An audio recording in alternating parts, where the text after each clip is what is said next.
એક પછી એક સામે આવી રહેલા એવા હત્યાકાંડ જેમાં સંબંધો જ સવાલોના દાયરામાં આવી જાય છે.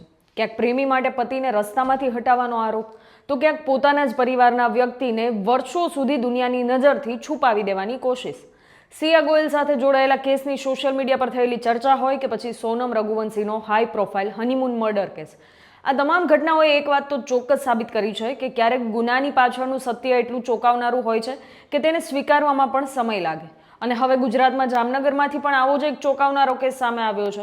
અહીંયા એક યુવક છેલ્લા 2 વર્ષથી ગુમ હતો. પરિવારને કહેવામાં આવ્યું હતું કે યુવક છે ઓસ્ટ્રેલિયા ગયો છે, પરંતુ 2 વર્ષ બાદ જ્યારે પરિવારને શંકા ગઈ અને પોલીસ ફરિયાદ કરવાની વાત કરી ત્યારે જે સત્ય બહાર આવ્યું એ સાંભળીને પરિવારના હોશ ઉડી ગયા. કારણ કે જે વ્યક્તિને પરિવાર 2 વર્ષથી વિદેશમાં હોવાનું માની રહ્યો હતો તે વ્યક્તિ તો જીવતો જ નહોતો.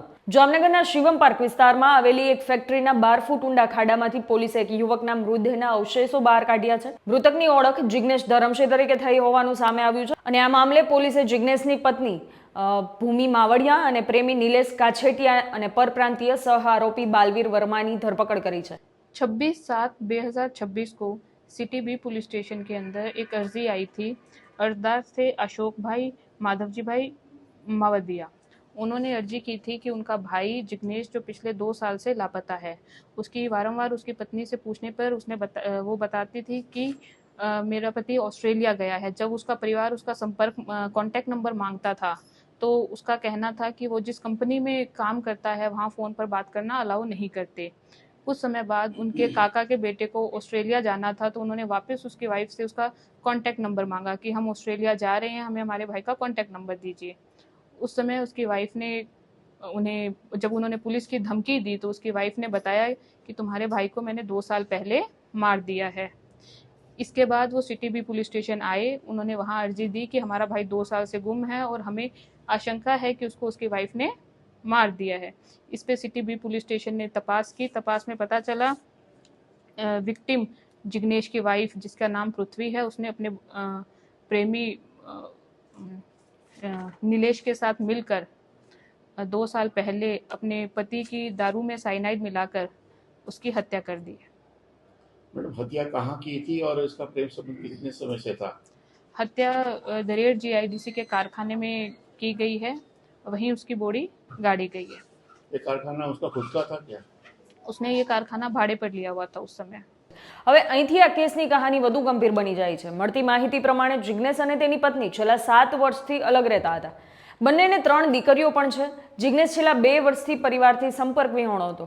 પરિવારજનો જ્યારે પણ તેના વિશે પૂછતા ત્યારે તેમને એક જ જવાબ મળતો, જિગ્નેશ ઓસ્ટ્રેલિયા ગયો છે. શરૂઆતમાં પરિવારને કદાચ આ વાતને સાચી માની રહ્યા હતા, પરંતુ સમય પસાર થયો, 1 વર્ષ 2 વર્ષ, પરંતુ જિગ્નેશ સાથે કોઈ સીધી વાત ન થાય, ન કોઈ ફોન, ન કોઈ વિડીયો કોલ, ન તો કોઈ એવો સંપર્ક કે જેના પરથી પરિવાર તેની સાથે વાત કરી શકે.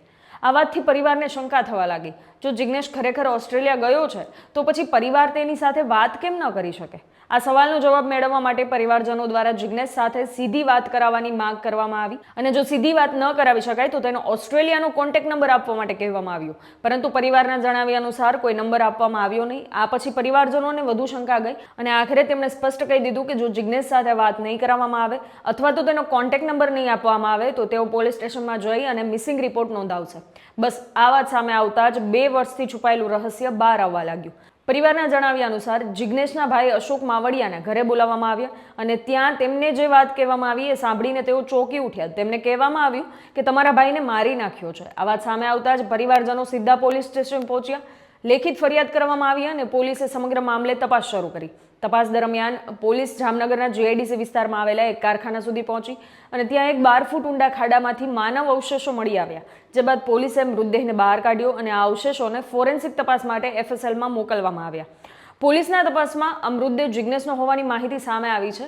હવે તપાસનો સૌથી મોટો મુદ્દો એ છે કે આખરે જિગ્નેશની હત્યા કયા કારણોથી કરવામાં આવી છે, હત્યા ક્યારે કરવામાં આવી અને મૃતદેહને આટલા ઊંડા ખાડામાં છુપાવવાનો નિર્ણય કેમ લેવામાં આવ્યો. પોલીસે આ કેસમાં 3 આરોપીઓની ધરપકડ કરી છે અને તેમની પૂછપરછ શરૂ કરી છે. જોકે પોલીસ તપાસ પૂર્ણ થયા બાદ જ હત્યાની સંપૂર્ણ હકીકત અને તેની પાછળનો ચોક્કસ હેતુ સામે આવશે. આ કેસમાં વધુ એક મહત્વની વાત મૃતકના ભાઈ દ્વારા જણાવવામાં આવી છે. તેમના જણાવ્યા પ્રમાણે જિગ્નેશને દારૂ પીવાની કોઈ કુટેવ નહોતી, એટલે જ પરિવારજનો માટે જિગ્નેશનું અચાનક ગાયબ થઈ જવું અને પહેલેથી જ એક સવાલ હતો. પરંતુ 2 વર્ષ સુધી જે વ્યક્તિને ઓસ્ટ્રેલિયામાં હોવાનું કહેવામાં આવતું હતું તેની લાશ આખરે જામનગરના એક ફેક્ટરીના ખાડામાંથી મળી આવે છે. આ વાતે આખા કેસને વધુ રહસ્યમય બનાવી દીધો છે. જો આપણે તાજેતરમાં હાઈ પ્રોફાઇલ કેસોની વાત કરીએ તો સોનમ રઘુવંશી કેસમાં પણ પતિ રાજા રઘુવંશીને મેઘાલયમાં હનીમૂન દરમિયાન હત્યાના આરોપોએ દેશભરમાં ચર્ચા જગાવી હતી. આ કેસમાં સોનમ પર કથિત રીતે હત્યાના કાવતરામાં સામેલ હોવાનો આરોપ છે અને જુલાઈ 2026માં સુપ્રીમ કોર્ટે તેની જામીન રદ કરી હતી. એટલે આ કેસનો અંતિમ ચુકાદો હજુ સુધી આવવાનો બાકી છે. બીજી તરફ સિયા ગોયલ સાથે જોડાયેલા કેસની પણ સોશિયલ મીડિયા પર ભારે ચર્ચા જોવા મળી હતી, જ્યાં પ્રેમ સંબંધ અને હત્યાના આ કાવતરાને લઈને અનેક દાવાઓ વાયરલ થયા. જોકે આવા સોશિયલ મીડિયાના આધારે દાવાઓને અંતિમ સત્ય માનવાને બદલે સત્તાવાર તપાસ અને વિશ્વસનીય રિપોર્ટની રાહ જોવી જરૂરી છે. અને હવે જામનગરનો આ કેસ પણ એક જ મોટો સવાલ ઊભો કરે છે કે આખરે સંબંધોમાં એવું શું બન્યું કે વાત અહીંયા સુધી પહોંચી? શું આ હત્યા કોઈ અંગત અદાવતનું પરિણામ હતું, તેની પાછળ કોઈ પ્રેમ સંબંધ હતો, કે પછી આખા કેસમાં હજુ કોઈ એવું રહસ્ય છુપાયેલું છે જે પોલીસ તપાસ આગળ વધશે ત્યારે સામે આવશે?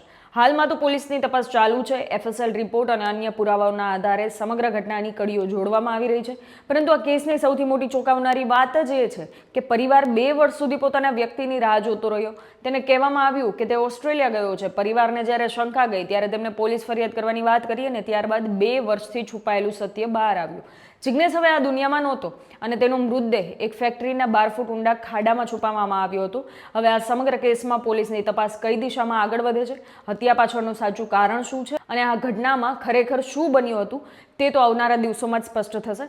પરંતુ એક વાત ચોક્કસ છે, જામનગરનો આ કેસ ફરી એકવાર યાદ અપાવે છે કે કોઈ વ્યક્તિ લાંબા સમયથી સંપર્કમાં ન હોય તો તેની ખબર ન મળતી હોય અને તેને વિદેશમાં જવાના કોઈ પુરાવા ન હોય તો પરિવારજનોને માત્ર વાતો પર વિશ્વાસ કરવાના બદલે તાત્કાલિક પોલીસનો સંપર્ક કરવો જોઈએ. કારણ કે ક્યારેક સત્ય સામે આવવામાં 2 વર્ષ લાગી જાય છે, પણ સત્ય આખરે બહાર આવે જ છે. ત્યારે આવી જ બીજી અપડેટ્સ માટે જોડાયેલા રહો સ્વરાજ સાથે. ખેડૂત ભાઈઓ છે ખેતરમાં ડ્રોન ઉડાવતા હોય છે ત્યારે આપણે એક પ્રશ્ન સતાવતો હોય છે કે જે આપણે અત્યાર સુધી GPS ટેકનોલોજી વાળા ડ્રોન વાપર્યા છે, જેથી કરીને મોબાઈલ ટાવર છે અથવા તો હાઈ ટેન્શન લાઈન પસાર થતી હોય, કોઈ વૃક્ષો હોય, ત્યારે જે GPS ટેકનોલોજી વાળા ડ્રોન છે એમાં ટકરાય અને ટ્રેસ થાય છે. પણ એગ્રીઓન લાવ્યું છે GNSS ટેકનોલોજી ડ્રોન, જેથી કરીને એ ડ્રોન છે એ કોઈ જગ્યાએ ટકરાય નહીં, પોતાની રીતે જ ડિસિઝન લે છે અને મૂવ થઈ જાય છે. જેથી કરીને GNSS ટેકનોલોજી ડ્રોન છે એ વાપરવાનો આગ્રહ રાખો.